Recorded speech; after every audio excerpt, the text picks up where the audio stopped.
जगह जगह चल रही थी, लेकिन किशोरी लाल जी को कोई लड़की पसंद ही नहीं आती थी। और उसकी एक ही वजह थी, किशोरी लाल जी का लालची होना। उनको लड़की वालों से मोटा दहेज चाहिए था और इसी चक्कर में एक दिन वो एक बहुत पैसे वाले के घर अपने बेटे का रिश्ता लेकर पहुंचे। उस आदमी का नाम था ओम प्रकाश। देखिए किशोरी लाल जी, मेरी एक ही बेटी है और मेरी सारी संपत्ति जायदाद सब कुछ मेरी बेटी नैना का ही है। पापा, नाम से लगता है बहुत खूबसूरत होगी। कितना अच्छा नाम है ना, नैना। ओ, वैसे बात तो सही है आपकी। अब इतना पैसा है, जमीन जायदाद है, इकलौती बेटी, आप भी क्या करेंगे? सब कुछ उसे ही देंगे ना।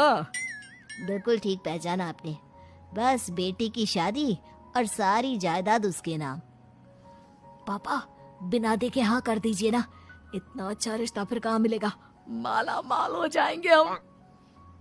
मैं अपनी बेटी को बुलाता हूँ। अरे नहीं नहीं नहीं नहीं, आपकी बेटी का नाम नैना है, सुनकर ही लगता है बहुत सुंदर होगी।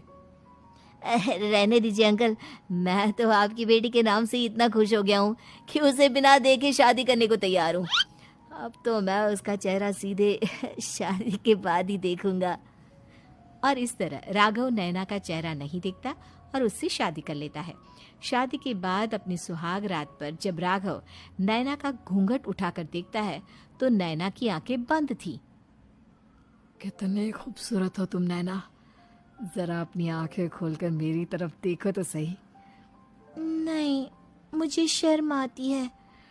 अरे, मैंने तुम्हें शादी से पहले भी नहीं देखा, और अब अगर तुम आंखें खोलकर मुझे देखोगी भी नहीं तो मुझे अच्छा कैसे लगेगा? इससे पहले कि नैना अपनी आंखें खोलकर राघव की तरफ देखती, अचानक से लाइट चली गई और राघव नैना को पूरी तरह से देख भी नहीं पाया। अगली सुबह नैना राघव के लिए नाश्ता बनाकर लेकर आई। अरे ये क्या, आधा पराठा सीका हुआ है और आधा बिल्कुल कच्चा। ये तुमने क्या किया नैना? बहू, तुमने क्या आधा पराठा तवे से नीचे लटका कर रखा था, जो आधा सिका है और आधा कच्चा? मुझे जितना दिखेगा उतना ही तो सीखूंगी ना पापा जी। जहाँ जहाँ मुझे नजर आ रहा था वहाँ मैंने सीख लिया, जहाँ जहाँ नहीं दिखा वहाँ कच्चा रह गया होगा। इसका क्या मतलब है? ये कैसा मजाक कर रही है तुम? अरे बहू, तुमने इतना लंबा घूंघट क्यों लगाया हुआ है? देखो, हमारे घर में बहुओं को बेटी की तरह रखा जाता है, और फिर तुम तो इतना सारा माल लेकर आई हो। देखो, ये घूंघट डालकर रखने की कोई जरूरत नहीं है। हाँ नैना, पापा जी ठीक कह रहे हैं, तुम तो आराम से रहो, अपना ही घर समझो। नैना अचानक से अपना घूंघट उठा लेती है। अरे ये क्या पापा, नैना की तो एक आंख फूटी हुई है। नाम से नैना, लेकिन ये तो कानी बहू निकली। मेरे साथ धोखा हुआ है, धोखा। बिना दिखाए अपनी कानी लड़की मेरे संग ब्याह दी। मुझे कानी बीवी नहीं चाहिए। मुझे अभी ओम प्रकाश जी से बात करनी पड़ेगी। आखिर उन्होंने मेरे साथ ऐसा किया क्यों? अरे, आप लोगों ने ही तो पापा से कहा था कि आप लोग शादी से पहले मुझे देखना नहीं चाहते। अब मेरे पापा पर क्यों इल्जाम लगा रहे हैं? अरे लेकिन उन्हें बताना तो चाहिए था ना कि तुम कानी हो, एक आंख से तुम्हें दिखाई नहीं देता। किशोरी लाल और राघव नाराज होकर ओम प्रकाश को अपने घर बुलाते हैं। पापा जी, ये आपने क्या किया? शादी से पहले बताया क्यों नहीं कि नैना की आंखों में परेशानी है?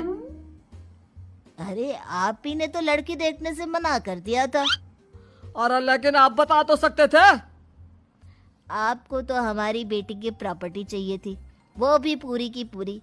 अब क्या हुआ अगर उसे आधा दिखाई देता है? प्रॉपर्टी तो आपको पूरी मिल गई ना। अरे ये क्या बात हुई? मेरी शादी प्रॉपर्टी से नहीं, आपकी बेटी से हुई है। अब ये तो पहले सोचना चाहिए था, तब तो मेरी प्रॉपर्टी देखकर तुम्हारी जुबान लप लप आ रही थी। लेकिन मैं कानी लड़की को अपनी बीवी बनाकर नहीं रख सकता। पापा, कुछ करिए ना आप। हाँ, करता हूँ। देखिए ओम प्रकाश जी, आप हमारे साथ ऐसा नहीं कर सकते। और तुम देखो, अगर तुमने मेरी बेटी से शादी तोड़ी ना तो जो भी प्रॉपर्टी मैंने तुम्हें दी है वो तो पूरी की पूरी वापस ले ही लूंगा और आधी प्रॉपर्टी तुम्हारी भी लूंगा। अरे मेरी आधी प्रॉपर्टी भला क्यों लेंगे आप? इसलिए क्योंकि मेरी बेटी को आधा नजर आता है और उसकी नजर अभी तक तुम्हारी आधी जायदाद पर ही पड़ी है। अब तुम उसे घर से निकालोगे तो कुछ तो लेकर जाएगी ना। और अगर हम आपकी बेटी को अपने घर की बहू बनाकर रखे तो? तो तुम्हारी पूरी प्रॉपर्टी तुम्हारी ही रहेगी और जो मैंने तुम्हें दिया है ना उसमें से बस मैं आधा लेकर जाऊंगा। अरे लेकिन अब आप अपनी दी हुई प्रॉपर्टी में से आधी वापस क्यों लेकर जाएंगे? अगर मैं आपकी बेटी को अपनी पत्नी बनाकर रखने को तैयार हूं तो? इसलिए ताकि भविष्य में अगर तुम मेरी बेटी को धोखा दो तो उसके पास कुछ तो रहे जो पति का हो। वैसे मेरे पास तो बहुत कुछ है लेकिन अपने पति की कोई निशानी तो उसके पास होनी चाहिए ना। अब अगर तुमने मेरी बेटी को कानी कहा तो तुम्हें प्रॉपर्टी भी कानी ही मिलेगी, पूरी नहीं। जमाए राजा। किशोरी लाल और राघव समझ चुके थे कि वो बुरी तरह फंस चुके हैं और अब उनके पास वहां से निकलने का कोई चारा नहीं है। अब समझ में आया ना, लालच बुरी बला होती है। एक तो तुम्हें प्रॉपर्टी मिली, ऊपर से बीवी मिली, उसमें तुम्हें नखरे भी दिखाने हैं। आए बड़े, चुपचाप बैठो दोनों। कुछ दिनों के बाद नैना राघव की कार लेकर बाजार घूमने निकलती है और जब कार लेकर वापस आती है, ये क्या? एक तरफ से मेरी गाड़ी पूरी खराब हो चुकी है। लगता है तुमने मेरी गाड़ी को किसी दूसरी गाड़ी के साथ एक्सीडेंट किया है। अरे अरे कितना बड़ा नुकसान कर दिया तुमने बहू। वो क्या है ना पापा जी, मुझे एक आंख से दिखाई नहीं दे रहा था, सामने से गाड़ी आ रही थी। मुझे तो सिर्फ आधा ही दिखाई दिया और वो गाड़ी मेरी कार से रगड़ते हुए निकल गई। अब मैं क्या करूं बताओ? आप इसे ठीक कराने के पैसे कौन देगा? तुम्हारे पापा? तुमने मुझसे इस तरह से बात की? अभी रुको। नैना राघव की शिकायत ओम प्रकाश को कर देती है। देखो राघव, अब जो मेरी आधी प्रॉपर्टी तुम्हारे पास थी ना उसमें से आधी और मैं लेकर जाऊंगा क्योंकि तुमने मेरी बेटी को डांटा। अरे नहीं नहीं पापा जी, गलती हो गई, माफ कर दो। गलती की तो कोई गुंजाइश ही नहीं। अगली बार मेरी बेटी को डांटा तो बची हुई आधी में से आधी और ले जाऊंगा। लालच के चक्कर में हम दोनों ने बहुत बड़ी गलती कर दी बेटा। एक तो तुम्हें कानी बहू मिली और ऊपर से जो माल मिला वो भी काना।